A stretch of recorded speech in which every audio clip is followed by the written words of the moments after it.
As a business owner, you've probably received that cryptic email from a random Gmail or AOL email, and they're letting you know that you have a long lost relative that's passed away and they're leaving millions of dollars worth of inheritance money to you, and all you need to do to get that money is to give them your ACH information.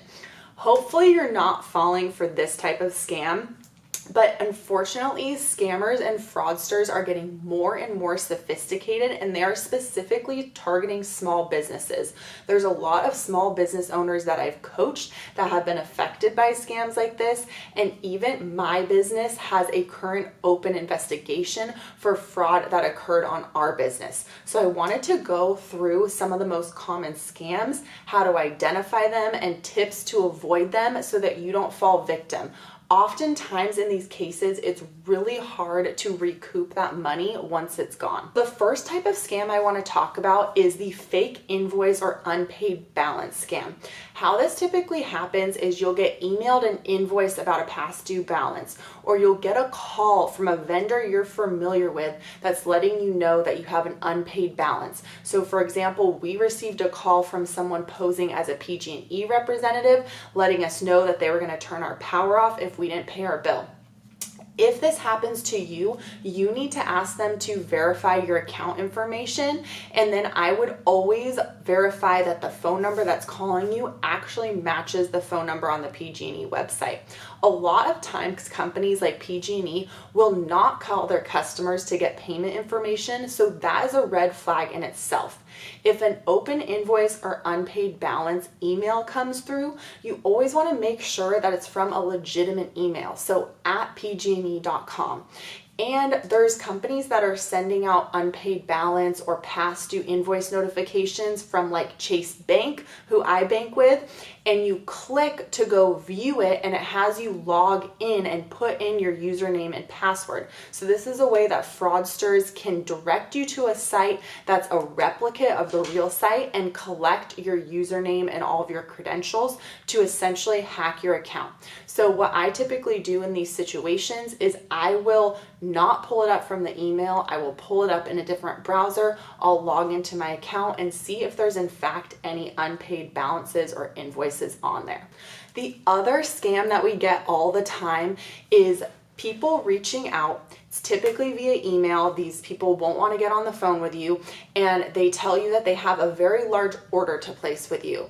And sometimes they include the fact that they have some sort of disability, like for example, they're deaf or they're blind and there's no ability for them to meet with you in person or speak with you over the phone. They want all the communication to be over email. And usually these people say they have a very large order to place. So for example, we offer screen printing on shirts and we print banners as well. Several cases we've had people reach out posing as potential clients saying they have an order of 1,000 t-shirts or 500 banners. And what these people want to do is they want to get you excited about this big order and let you know that they want to pay it all via ACH, and then that way they can get your bank account and your routing information and pull funds directly from your account.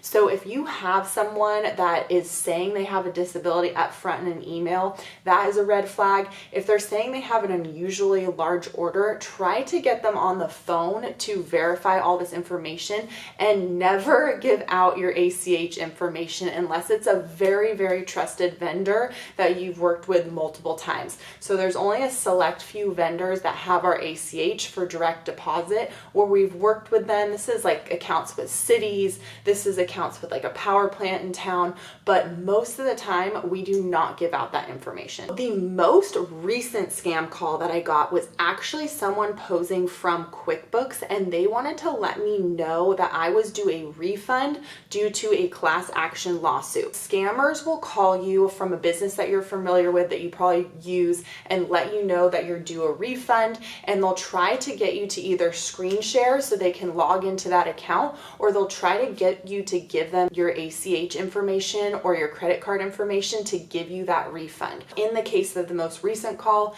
they were letting me know that I was actually due a refund because of a class action lawsuit because they were overcharging on credit card fees which was actually a legitimate class action lawsuit that happened recently. So they almost got me on this one. But after I started asking questions and saying like, you know, what's the account, what's the amount, and I started asking them questions in return, they immediately got off the phone and I knew it was a scam. Then I went on Reddit and saw that several other people had experienced these exact same phone calls. Now, being in small business, there can be virtual fraudsters in different countries, which are typically going to be the situations that I described, where they're contacting you from like burner phones or random email addresses. But you can also fall victim to local scammers and even employees, unfortunately. So the refund and chargeback scam is where someone makes a purchase at your business and then they call you later and they tell you that they're not happy with their purchase and they'd like a refund, but they will tell you that they've closed that card that they made the purchase on and they want you to send the refund to a different card. Once you process that refund to the different card, then they will dispute the original transaction. So what happens there is, because they've disputed the original transaction, they've gotten that money back, so they're at a net zero, but you've refunded them on a different card, so you've actually sent them the value of that transaction. So they double dip with the chargeback and refund. The next scam is mainly one that you will experience with your employees. So what happens here, as a business owner, we have several credit cards floating around our business that team members need to use to purchase supplies. They need to run to the grocery store. They need to purchase something on Amazon. So our card is always readily available.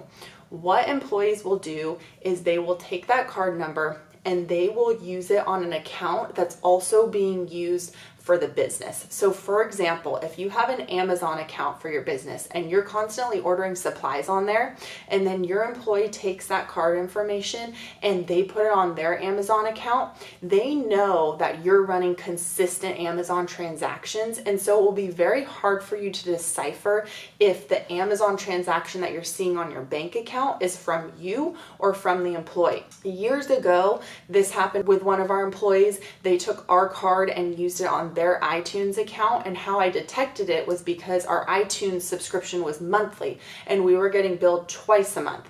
And so when I looked into it, the person that I spoke to identified a different IP address using that card, and so I put the pieces together from the puzzle from there.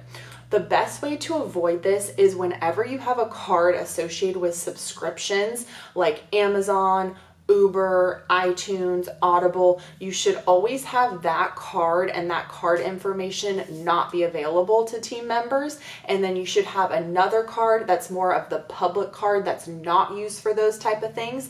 Because when you get an Amazon charge, for example, you will see the last 4 digits of the card number. So if you ever see that more public card number on your Amazon account charges, you'll know someone else is using your card. You should always have a private card where no one knows the numbers to, associated with any subscriptions or reoccurring purchases. So the last situation that I want to end on is the one that recently happened to our business.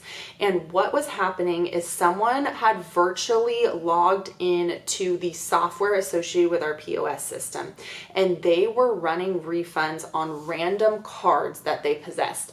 And these credit cards had never transacted with our business, and they consistently, like every 2 weeks, did small amounts. So $95, $100, $195. And because we were running thousands of dollars through our credit card machine and the refund transactions could not be seen on the physical terminal, I never noticed that this was happening until I went to close the account and I saw that there had consistently been refunds being run through our account.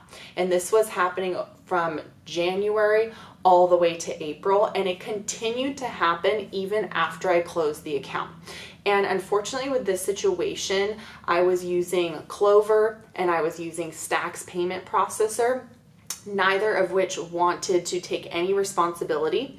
First Data was the merchant processor who just run me around in circles, literally spent hours on the phone and still have not gotten our money back. And it was over $1,000. So at this point, I filed a police report. I have also filed complaints with Consumer Affairs and talked to an attorney.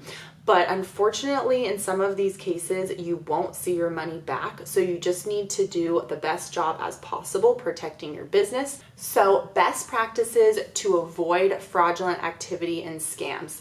Do not have the credit cards used by your team members associated with subscription or reoccurring purchases, specifically Amazon, gas purchases, things like that. You want to have a private protected card that's associated with all of those so that you can easily differentiate the two.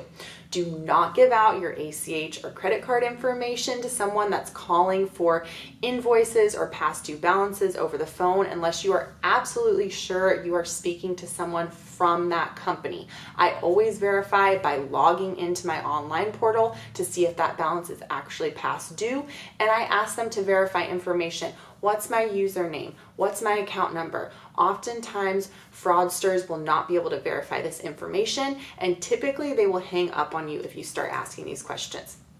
If you don't already, get a camera over your POS system. I have had other business owners where clients come in, they make a purchase, and then they dispute the charge as fraudulent. This has happened to my business, but the client did not win the dispute because I had camera footage of this client checking out at my business. And lastly, don't screen share. So if someone calls you and they want access to your computer and they want to screen share, they say you have a refund due to you, they say their customer support, they need to look at something on your account. Absolutely not. Let them know that you'll reach out to them, because by calling the specific phone number, email that's associated with that website, you can verify that it's actually that company that you're speaking with. If you have any questions or comments, leave them below, and we will look forward to seeing you on the next video.